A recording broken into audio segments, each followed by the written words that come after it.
Welcome back to SuperBike Intelligence, everyone. It is always awesome having you here. And today, oh boy, today we are talking about a bike that has the motorcycle world buzzing harder than it has in years.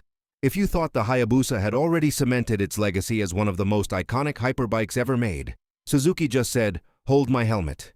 Because what we're looking at now, the rumored 2026 Suzuki Hayabusa E-Boost, isn't just an upgrade. It's a whole new chapter. And if you're into legendary bikes that evolve in insane ways, you're gonna want to stick around for this entire video. Before we dive in, make sure to hit that like button, drop a comment telling me your favorite Hayabusa generation, and of course, subscribe to SuperBike Intelligence so you never miss the biggest motorcycle news drops on the internet. So let's talk about this E-Boost thing. For months, whispers have been floating around about Suzuki preparing a hybrid hyperbike, something blending the raw brutality of the Hayabusa's classic inline-4 with a punch of electric torque. And now, the details are finally shaping up. Imagine the already monstrous 1340cc engine we all know, but paired with an electric motor designed not for eco-friendly commuting, but for an instant, explosive boost of power. Suzuki reportedly calls it E-Boost, and the idea is simple: 0 RPM torque, filling in the gaps, making acceleration feel like the bike is tugging at the fabric of reality. If you thought launch control on the current Busa was wild, just picture that with electric assist pushing you even harder off the line. But the coolest part isn't just the hybrid system, it's how Suzuki is said to be implementing it. This isn't some giant battery pack weighing the bike down. They're aiming for a compact, performance-oriented hybrid layout that keeps the center of gravity low and the whole bike balanced.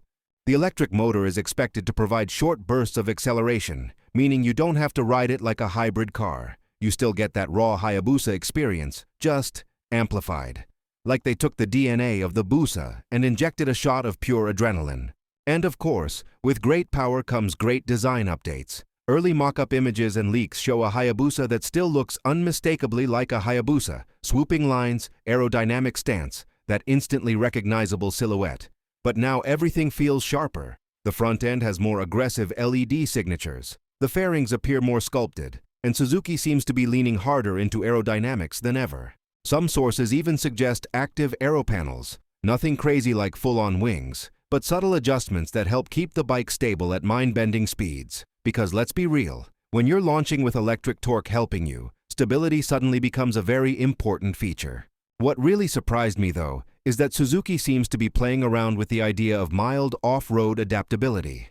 Not dirt bike off-road, obviously, you're not taking a Hayabusa through mud ruts, but more like sport touring on. Basically, Suzuki knows riders are exploring more than perfect asphalt these days, and they're tuning the bike to handle the occasional adventure without losing its hyperbike soul. It's like giving Godzilla hiking boots. He still smashes everything, just more comfortably. Now, moving into the cockpit. This is where the hybrid future really starts to show. The dashboard is expected to get a complete overhaul, with a massive full-color digital display that integrates hybrid power flow, boost levels, energy recovery, and customizable ride modes that actually balance the electric and combustion power. So if you want maximum acceleration, you enable full E-Boost. If you want a calmer, more economical cruise mode, you let the hybrid system manage itself. Everything feels more futuristic, more intelligent. And yet Suzuki still wants to keep the essence of what makes a Hayabusa cockpit feel special. Big, bold information, easy to read even at silly speeds, and that sense of sitting in something built for pure performance. One thing riders have been wondering about is weight. Hybrid systems aren't light, but Suzuki seems determined to keep the 2026 Hayabusa E-Boost within striking distance of the current bike. Lightweight components, a compact battery, revised frame geometry, it all plays a role. And honestly, even if it ends up a bit heavier, the added electric torque will more than make up for it. Imagine the mid-range punch of the classic Hayabusa, now delivered instantly. There's no waiting, no lag, just pure, ruthless acceleration. Price-wise, this is where things get interesting. The standard Hayabusa is already a premium machine, but hybrid tech and redesigned electronics do add cost. Early reports point toward a starting price somewhere in the $22,000 to $25,000 range in the UK, maybe around $24,000 to $26,000 in the US. Not cheap at all, but think about it. You're getting a next-generation hyperbike with hybrid performance technology similar to what high-end supercars are doing. It actually sounds reasonable. Painful, but reasonable. Now how does it stack against older Hayabusas? Well, the old Busa was all about brutal, straight-line, big-engine power. The new E-Boost version is shaping up to feel smarter, quicker, more responsive, and more adaptable. Instead of waiting for the engine to build revs, the electric motor fills every gap. Instead of choosing between top-end speed and low-end punch, you get both. Instead of being a heavy hyperbike that excels on long straights, you get something that feels alive in everyday riding, in corners, and even on less than perfect roads. It's still a Hayabusa, just a much more evolved one. And that's really what excites me the most about this bike. This isn't Suzuki abandoning the Hayabusa legacy. This is Suzuki future-proofing it, keeping that legendary name alive in a world that's shifting toward electrification, giving it a new identity without losing the old one. And honestly, if this hybrid system works the way insiders say it does, the 2026 Hayabusa E-Boost might end up feeling like the fastest, most usable, most modern Hayabusa ever built. I can already picture the riding experience. You're sitting there at a stoplight, the engine rumbling beneath you like a sleeping dragon. The light turns green, you crack open the throttle, and instead of the usual surge, you get this instant electric punch combined with engine roar.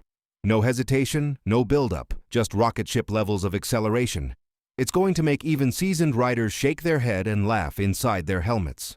But enough from me. What do you think? Is a hybrid Hayabusa the future you wanted to see? Do you love it? Do you hate it? Or are you cautiously excited? Drop your thoughts in the comments below because this one is going to spark some serious debate.